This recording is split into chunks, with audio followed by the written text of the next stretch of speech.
ఆమె వయసు 36, అతడి వయసు 22. ఇద్దరికి పరిచయం ఏర్పడింది. ఆ తర్వాత వివాహేతర సంబంధంగా మారింది. భర్త 12 ఏళ్ల కొడుకు ఉన్నా వారిద్దరిని కాదు అనుకొని తనకన్నా 14 ఏళ్ల చిన్నవాడైన యువకుడితో సంబంధం కొనసాగించింది. ఇది తెలిసి భర్త వారించినా ఆమె వినలేదు. పైగా భర్తపై పగ పెంచుకుంది. అతన్ని అంతమొందిస్తే ప్రియుడితో హాయిగా గడపొచ్చు అని భావించింది. భర్తను చంపేసి దొరికిపోతే జైలుకు వెళ్తానని కానీ 12 ఏళ్ల కొడుకు భవిష్యత్తు ఏమైపోతుందో అని కానీ ఆమె ఆలోచించలేదు. భర్త కొడుకు కన్నా ప్రియుడే ముఖ్యమనుకుంది. అతడితోనే జీవితం అనుకుంది. అదును చూసుకొని ప్రియుడు అతని స్నేహితుని సాయంతో భర్త గొంతుకు చున్నీలు బిగించి చంపేసింది. మేడ్చల్ జిల్లా మేడిపల్లిలో అశోక్ అనే వ్యక్తి హత్య వెనుక ఉన్న స్టోరీ ఇది.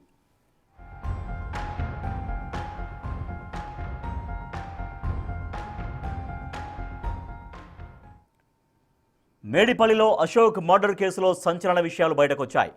ప్రియుడు మహేష్ అతడి స్నేహితుడితో కలిసి దాడి చేసి భర్త అశోక్ని హత్య చేసింది భార్య పూర్ణిమ.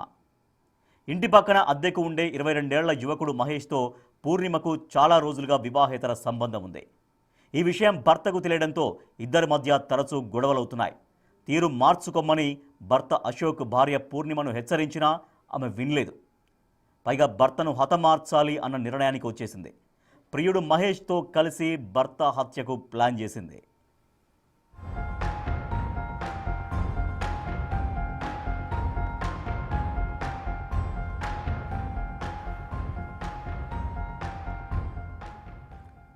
పూర్ణిమ, ఆమె ప్రియుడు, అతడి స్నేహితుడు ఇంట్లోనే అశోక్ని హత్య చేసి ఆ తర్వాత బెడ్రూమ్లో మృతదేహాన్ని ఉంచారు. అశోక్ సోదరుడికి ఫోన్ చేసిన పూర్ణిమ హార్ట్ స్ట్రోక్తో చనిపోయాడని చెప్పింది. ఆమె వచ్చి అశోక్ డెడ్ బాడీని చూసి ఒంటిపై గాయాలు ఉన్నట్లు గమనించింది. వాటి గురించి వదిన పూర్ణిమను ప్రశ్నించింది. దాంతో బాత్రూంలో జారి పడిపోవడం వల్ల ఆ గాయాలయ్యాయని పూర్ణిమ అబద్ధాలు చెప్పింది. అశోక్ మృతదేహానికి పోస్ట్ మార్టం జరగకుండా అడ్డుకునే ప్రయత్నం చేసింది. పూర్ణిమ తీరుపై అనుమానం రావడంతో అశోక్ బంధువులు ఆమెను నిలదీశారు. అశోక్ డెడ్ బాడీ ఇంట్లో ఉన్న టైంలోనే మహేష్ రావడం, కేసు పోస్ట్ మార్టం వద్దు అంటూ అతడి బంధువులను వారించడంతో అనుమానం మరింత పెరిగి పోలీసులకు కంప్లైంట్ చేశారు.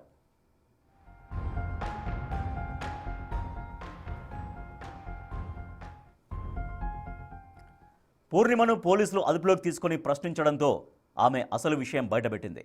ప్రియుడు మహేష్తో కలిసి భర్తను హత్య చేసినట్లు ఒప్పుకుంది. అశోక్ హత్య జరిగిన రోజు మహేష్, అతడి స్నేహితుడు సాయి పూర్ణిమ ఇంట్లోకి వెళ్ళినట్లు పోలీసులు గుర్తించారు. అశోక్ మెడకు 3 చున్నీలు బిగించి చంపేశారని పోలీసులు తెలిపారు.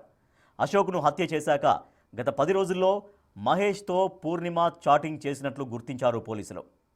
3 రోజుల క్రితం మహేష్తో కలిసి పూర్ణిమ షాపింగ్కి సైతం వెళ్ళిందని అంటున్నారు.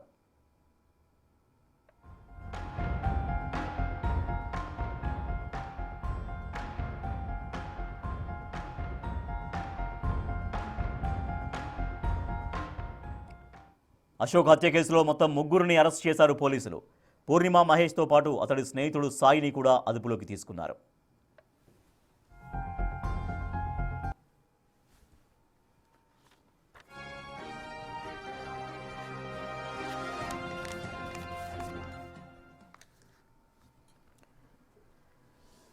ప్రియుడి స్నేహితుడి సాయంతో తన భర్తను హత్య చేసింది భార్య. దానికి సంబంధించిన పూర్తి సమాచారాన్ని మా ప్రతినిధి సుజాత అందిస్తారు. సుజాత.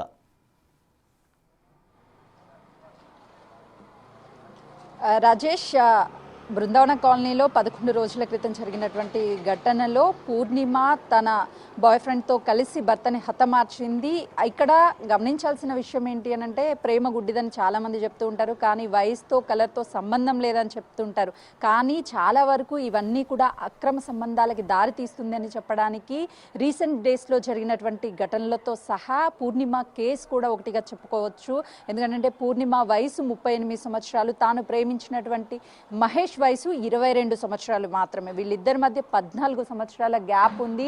ప్రస్తుతం ఈ ఇంటికి సంబంధించి కూడా చూడొచ్చు. అంటే ఇదే ఇంట్లో ఇక్కడే ఇటు పూర్ణిమకి సంబంధించినటువంటి కుటుంబ సభ్యులు ఇందులోనే ఉండేవాళ్ళు. మనం ప్రస్తుతం విజువల్స్లో చూడొచ్చు. అయితే పూర్ణిమకి తన భర్తకి తన భర్తకి గత కొన్ని నెలల నుంచి గొడవలు అవుతున్నాయి మహేష్ విషయంలోనే. ఇద్దరు కూడా నువ్వు మహేష్ని కలవద్దు అని చెప్పినప్పటికీ తను కలవడము రెగ్యులర్గా ఇలా చేసినప్పుడే ఈ గొడవలకి తావు తీసింది. అయితే ఇక్కడ మహేష్ పూర్ణిమ కొడుకుతో కూడా చాలా ఫోటోలు దిగాడు, బర్త్డే సెలబ్రేషన్స్కి వెళ్ళాడు. అంటే వీళ్ళ కుటుంబానికి మహేష్ ఏ విధంగా దగ్గర అయ్యాడు అనేది కూడా ఆ ఫోటోల ద్వారా అర్థమవుతుంది.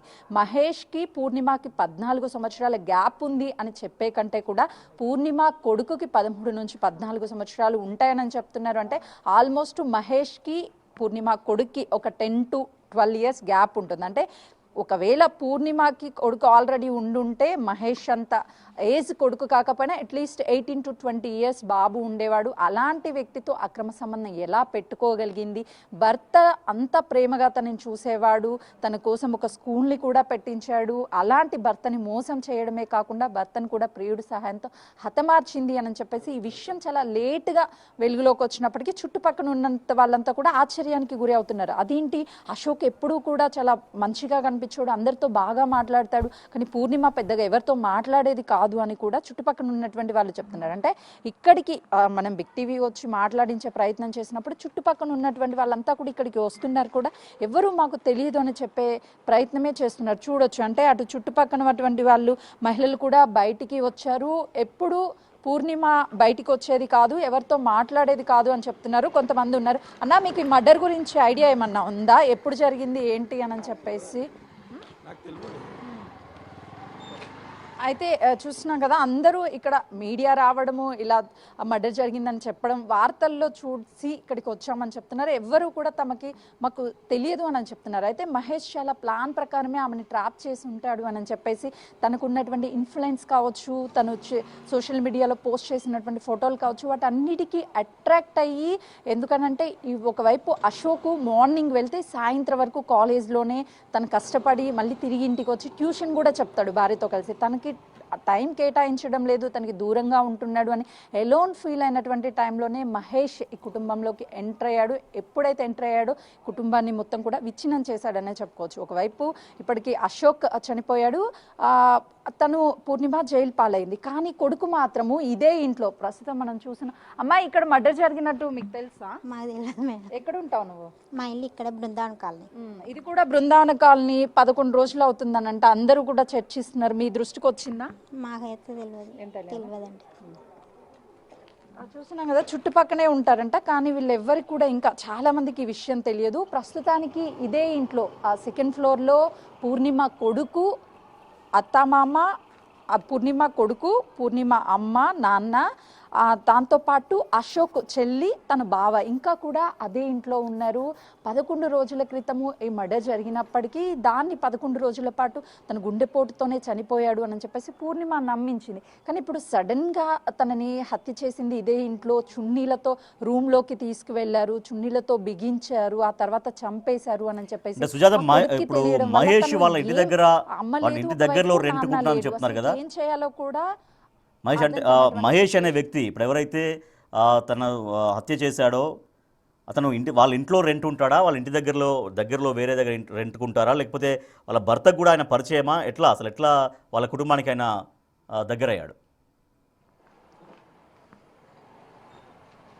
రాజేష్, మీరు చెప్పినట్లు మహేష్ 6 నెలల కిందట ఇదే ఇంట్లో కుటుంబ సభ్యులతో గ్రౌండ్ ఫ్లోర్లో ఉండేవాడు. ఎప్పుడైతే వీళ్ళ పరిచయం కాస్త లిమిట్ దాటి అటు మహేష్ తన భార్య పూర్ణిమని కలుస్తున్నాడు, దాంతోపాటు చుట్టుపక్కనే ఉన్నటువంటి మహిళలందరితో కూడా కొంతమేరకు చనువుగా ఉండడానికి ప్రయత్నం చేస్తున్నాడు అని చెప్పేసి ఎప్పుడైతే స్థానికంగా ఉన్నటువంటి వాళ్ళు భావించారో ఆ టైంలోనే మహేష్ని ఖాళీ చేయాలి అని చెప్పారు. ఆ తర్వాత ఇక్కడి నుంచి మహేష్ని ఖాళీ చేయించి ఇదే కాలనీలో మహేష్ కొంతమంది రాజకీయ నాయకుల ఫోటోలు పెట్టుకొని బీఆర్ఎస్ పార్టీకి సంబంధించినటువంటి వాళ్ళు, నాకు అందరూ తెలుసు, ఏమన్నా కావాలి అంటే నేను అన్ని విధంగా సహాయాలు అందిస్తాను అని చెప్పేసి నమ్మించాడు. ఆ తర్వాత ఆ దూరంగా మనకి ఒకటి గ్రే కలర్ బిల్డింగ్ ఏదైతే కనిపిస్తుందో ఆ బిల్డింగ్కి షిఫ్ట్ అయిపోయారు. ఈ ఘటన జరిగిన తర్వాత కుటుంబ సభ్యులంతా కూడా, మహేష్ కుటుంబ సభ్యులు ఇక్కడ నుంచి వెళ్ళిపోయారు, ఎవరు కూడా అందుబాటులో లేరు. అసలుకి ఇలాంటి మహిళల్ని ఏ విధంగా శిక్షించాలి ఏంటి అని చెప్పేసి ఇప్పుడు కొంతమంది ఉన్నారు, వాళ్ళతో చెప్పండి అమ్మా, భర్తను ఎవరైనా సరే చంపేస్తారు అట్లా? ఎవరు చంపకూడదండి, కరెక్ట్ కాదు, అది కరెక్ట్ కాదు. పాపం బాబు అనాథ అయిపోయాడు, ఎట్లా శిక్షించాలంటే? శిక్షించాలండి, అలాంటి వాళ్ళు బాగానే శిక్షించాలి. నాకు చిన్న బాబు చిన్న బాబు మేడం. తల్లిదండ్రులు ఎలా ఉన్నా తల్లిదండ్రులు లేకుండా అయిపోయాడు కదా పాప పిల్లోడు ఇప్పుడు అనాథలా కదే కదా మంచి బతికాడు ఇప్పుడు దాకా తల్లిదండ్రుల మధ్యన ఇప్పుడు అనాథే కదా. చూస్తున్నాం కదా చుట్టూ ఉన్నటువంటి స్థానికులు కూడా ఆమెను శిక్షించాలి, ఆమెను అస్సలు వదిలిపెట్టద్దు, ఎందుకంటే బాబు అనాథ అయిపోయాడు, ఇలాంటి అక్రమ సంబంధాల కోసం జీవితాలను నాశనం చేసుకోవద్దు అని చెప్పి చెప్తున్నారు Rajesh. Right, thank you Sujatha.